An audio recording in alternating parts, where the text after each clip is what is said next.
Hey nature photographers, it's Lee Hoy, your generally friendly OM system and now Photo Pro ambassador.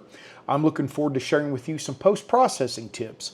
I know that when it comes to post-processing, I would say when I judge camera club competitions and other types of competitions, 80% of the images would have benefited from better post-processing. I know a lot of people object to sitting in front of the computer more. The fact is you got some choices you have to make when it comes to post-processing. Post-processing is a critical part of nature photography. Whether you're going to do it in camera when you shoot JPEG or whether you're going to do it after capture in RAW, which is the preferred way, then the reality is you're going to find that the more time you invest in this, the better off your images will be. So without further ado, let's start taking a look at post-processing. Hello, my name is Lee Hoy, and welcome to my YouTube channel, Lee Hoy Photography.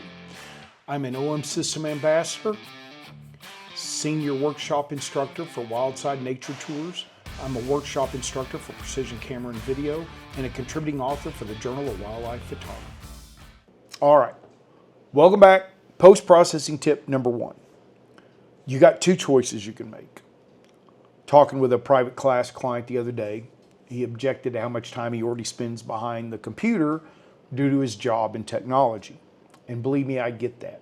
But here's what I tried to tell him. He was asking me questions about my part 3 of my OM System Mentorship Program, which is all about post-processing. You can choose to invest a lot of time up front and master post-processing and then spend a small amount of time on each image. Or you can choose to not invest much time up front and you'll end up spending a great deal more time for each image later. You're going to have to spend the time somewhere.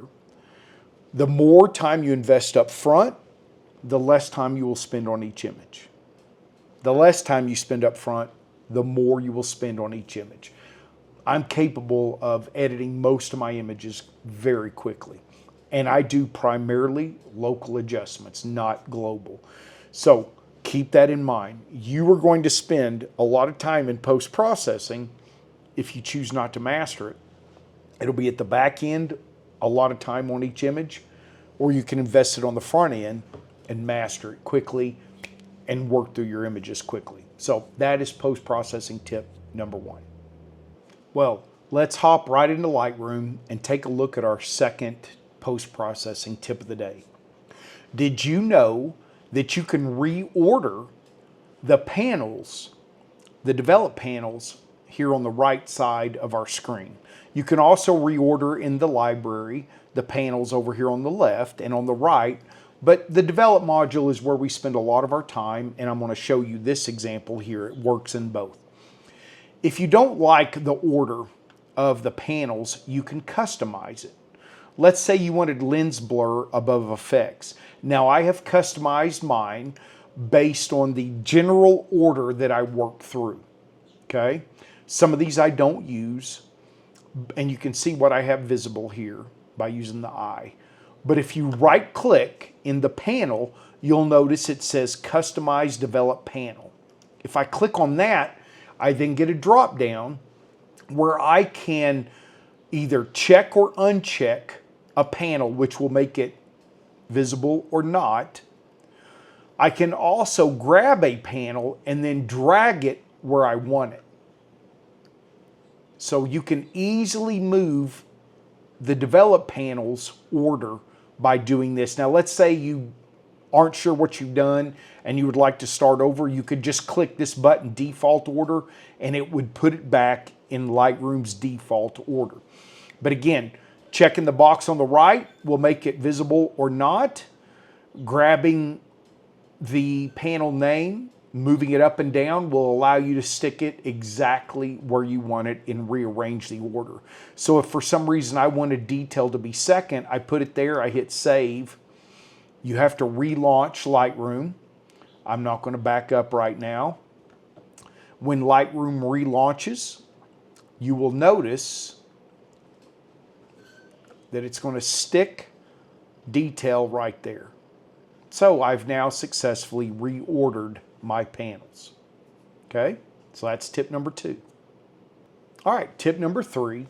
Did you know that if you want to edit a specific part of an image, whether it be related to blacks, shadows, exposure, highlights, or whites, that you can just grab that part of your histogram and move it left or right. So let's say I wanted to just increase exposure overall. I could just grab that part of the histogram and slide it around to where I wanted it. Or if I wanted to darken my blacks, I could just grab it and drag it left. Okay? If I wanted to brighten my highlights, I could grab that part of the histogram and slide right. So you can do edits directly from the histogram on those 5 specific categories. All right. And our 4th post-processing tip is that if you would like to see your image larger in screen, you can simply click the Tab key and it will hide the end panels. Quick tip, tapping on your Tab key will hide the end panels. This for me is particularly useful when I'm in the library module and I'm doing a compare and I'm comparing 2 images. You know, at this size, it's a little smaller. If I hit the Tab key and hide my end panels, I can now see these 2 images larger. So those are 4 quick post-processing tips that I think will help you when it comes to working in Lightroom. If you'd like to learn post-processing in depth and you're not good at watching a series of videos on your own, please check out my Part 3 OM System Mentorship Program, Mastering Post-Processing. It will be a 6 to 9 month experience taking you in depth in using Lightroom, DxO Pure Raw, Topaz Photo AI, Helicon, Focus, and others to help you master post-processing. Do you want to do black and white conversions? Let's look at Nik Silver Effects Pro. Would you like to edit your HDR images? Let's take a look at HDR Effects Pro, both of those in Nik Collection. So, take a look at the website, leehoyphotography.com. Click on the part on my menu page that says OM System Mentorship, and you can learn more. Hope you have a great week. Go out and capture some visually compelling images.